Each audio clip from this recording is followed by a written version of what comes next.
Joining us now, Time Magazine managing editor Rick Stengel, here to reveal the latest issue of Time Magazine. Rick, good to see you again. What have you got? It's great to be here, Willie. You holding down the fort and everything. It's fantastic. What's the story of the hour? What's going on in Libya? And we have an astonishingly iconic portrait of, or half a portrait of Muammar Gaddafi by Tim O'Brien. It's like his face in the desert, his sand being blown away. The end of the Gaddafi regime, the end of the Gaddafi era, and as you guys have been talking about this morning, nobody knows what will succeed him. But I'm pretty optimistic, and we're pretty optimistic about what will happen. And the main story is by Fareed Zakaria, and Fareed takes the thesis that this was the the anti-Iraq intervention, that the U.S. did it. They did it. We did it on the cheap. We did it collaborating with our allies, with the rebels. It cost a tiny percentage of what Iraq has cost, both in terms of blood and treasure, and it's probably the new way to go, the new way for the U.S. to intervene.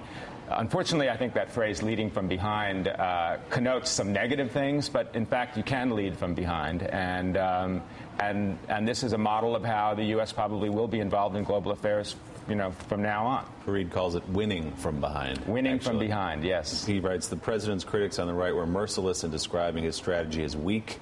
These same critics have leaped to the airwaves now to claim paternity for a victory they doubted only 2 weeks earlier. Bobby Ghosh also writing about Libya. I want to dig into the magazine a little bit. We've got a piece about Ron Paul. Yes. We had a Gallup poll come out yesterday that had Rick Perry on top, Mitt Romney trailing him, but Ron Paul in a solid third place. Yes, I mean, it's interesting how the extremes in both parties move the middle to those sides. I mean, Ron Paul has this, backing of people who just think that he is the prophet, as we call it in the story, and his ideas are pretty far out there. I mean, even we do a little kind of a constellation of his intellectual history. Friedrich Hayek, Ludwig von Mises. I mean, but again, getting rid of Social Security, going back to the gold standard. All of these things are ideas which are not really accepted in mainstream thinking, and people are. People cotton to them. People like them. And, in our society now where no matter how extreme your ideas, you can find an audience, he has found one. And part of it is, too, Julian, he talks about things that are not sexy, they're not easy to understand. Mm-hmm. I think a lot of people glaze over when he talks about the gold standard and Fed. They shouldn't. But they do. It's not easy to sink your teeth into. I think the key issue at stake is that people have really lost faith in the way that modern finance works. They know they don't understand the inner cogs of the whole system, but they know something's gone wrong, and they're looking for answers. And to come back to your point, I mean, yes, his ideas are outside the mainstream, but we're heading into a period of tremendous political volatility, not just financial volatility, but political volatility, because so many of these old ideas have been discredited, and many of the certainties have been ripped up. So whether it's the fact that 2 years ago, 4 years ago, America stepped in and saved its banks, completely overturning what was considered normal then. Now it's gone the other way, and the ideas are being floated about, essentially going to the far right. I think we're going to see a lot more of that, precisely because people are desperately looking for answers. So, Julian, is the Financial Times going to endorse going back to the gold standard? Is that what you're saying? I've heard that a little bit between the lines. I am absolutely not saying we're about to endorse the gold standard. What I am saying, though, is that people are certainly having to think outside the box.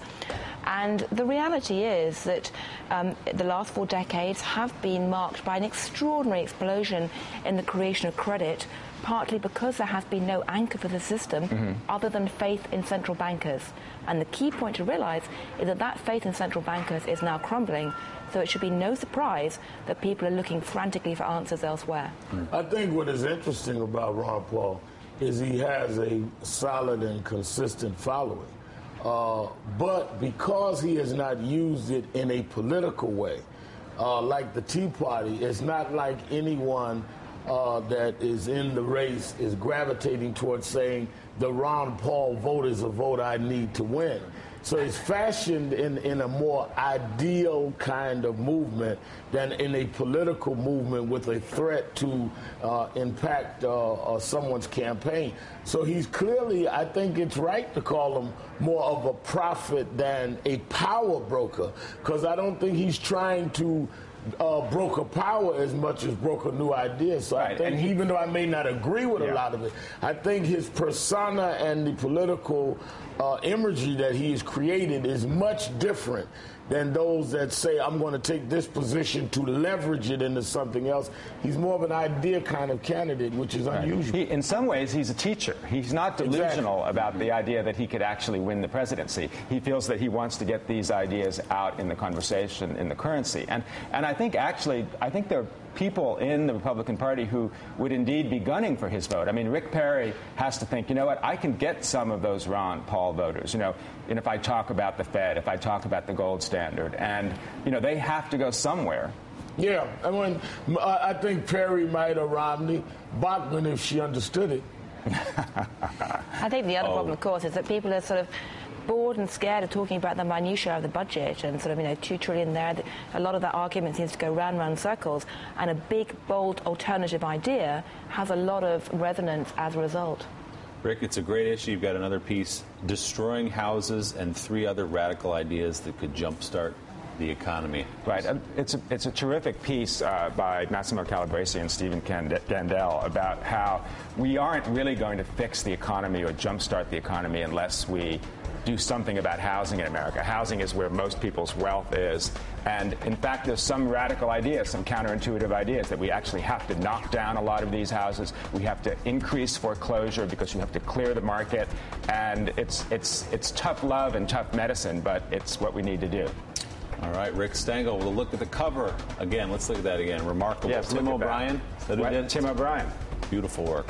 Thanks so much, Rick. Up next, the NFL season kicks off exactly 2 weeks from today. The NFL Network's Michael Lombardi joins us with some predictions. You're watching Morning Joe, brewed by Starbucks.